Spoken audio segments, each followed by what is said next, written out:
Mrs. Moneypenny. Yes, thank you. I'm very pleased I did manage to get lost. Not least of which because I've been listening to some incredibly erudite foreign policy thoughts on the American election. Actually, I came here to talk about what this meant for us and what this meant for me. And Barack Obama changed my life before he was even elected. Because, and I'm sure actually that I have the Democrats abroad thing for this, I was invited to Elizabeth Murdoch's house. I've never been invited to Elizabeth Murdoch's house before, and that happened in the course of this election. So I really knew he was going to make a big difference to me. I also think that it's a triumph of communications, and after all, we are all here, one way or another, in the business of communication, that the Americans have managed to elect as president a man whose middle name is Hussein, which I absolutely thought I would never see. It is a momentous event, and I think we should, as this says, we should be thinking what it will mean for us. And I am waiting for the big decision from him, which still hasn't happened at the point I left the house at 7:45 this morning, which was who's going to be the Chief Secretary of the Treasury. Now, as we know, this has historically been a very good landing ground for Wall Street rejects, and we're going to have a fair few Wall Street rejects, I reckon. So I think it's going to be leading by example here. Let's wait and see who he appoints. He's got no, and I'm very concerned with the financial world. That's what concerns me, that's what concerns my colleagues at the newspaper. And we're waiting for that appointment. We think that appointment will be absolutely pivotal. Obama has made no specific policy claim about what he's going to do about the financial system generally or the credit crisis.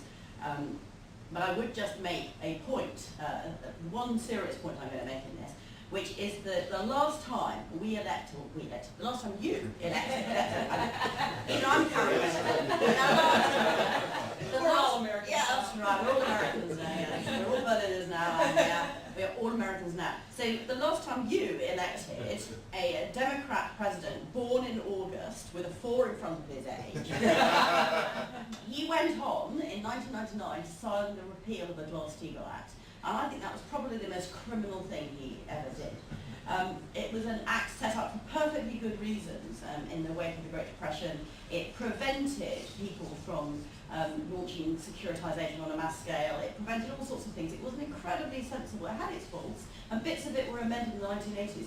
But the absolute killer repeal came in 1999, and I think that we can't go back from that, and I don't want a repeat of that. So when my 19-year-old son, who's in Australia, rang me up at 4 in the morning and said, "Yes, it's exciting," I said, "Go back to sleep, I'll listen to it at 7 o'clock," and I'm still waiting for the decision that America hasn't made, that I'm waiting for him to make, which is this appointment of the Chief Secretary of the Treasury. And it's because of that I profoundly disagree with Stryker, actually. He said that Bromwood going to Iceland was, quote, neither here nor there in terms of Barack Obama.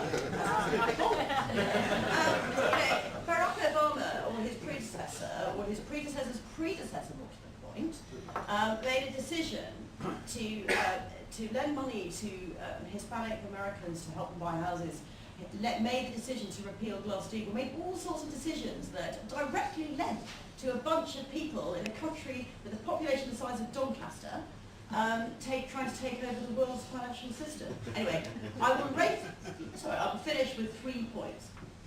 Okay, and the 3 points. What does it mean for us? And what does it mean for our sponsors? How about that?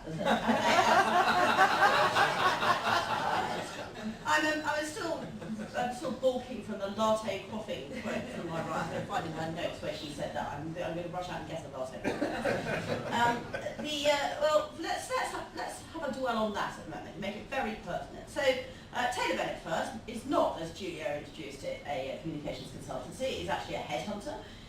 It's an executive search company specialising in communications, and I think it's got 2 things for them. I think, first of all, they like change. Change brings with it all sorts of vacancies, which need to get filled. And the great thing about communications in the Obama administration, or any administration, is that they are political appointments. Unlike the UK, the US don't use headhunters to fill senior government jobs. Taylor Bennett, on the other hand, is busy at the moment filling the permanent secretary for communications for the UK government.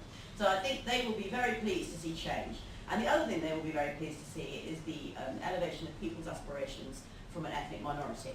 I would say we are all in the communications business here, if you look around this room, you will not see much trace of any ethnic minority.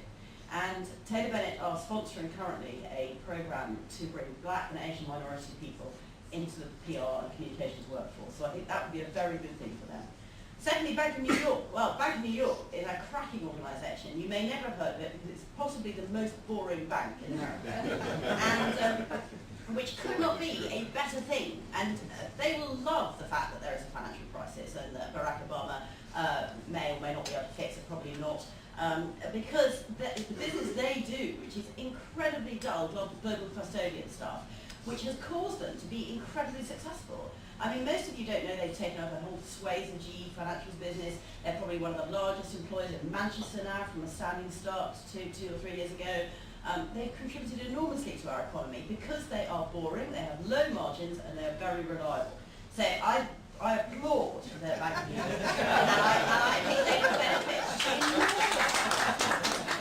Okay? And then let's get on to Edelman while we're at it. Okay, so how will Edelman benefit from this? Well, Edelman, of course, is very big in the States and will be very successful there. But when I last looked, and correct me if I'm wrong, because I literally wrote this down as this went on, Edelman was the biggest privately owned communications consultancy in the world. Is that still true? Well, do you know what? Next year, nobody who's in any public company will be able to spend any money. Did you walk past that breakfast bar? How do you think shareholders would feel about that? They are going to be the only people able to hire anybody, the only people able to pay any clients. So I think the fact that we've got a young, inexperienced Democrat president who still hasn't appointed a chief secretary of the Treasury means that we're all going to make out like bandits, and it's absolutely wonderful.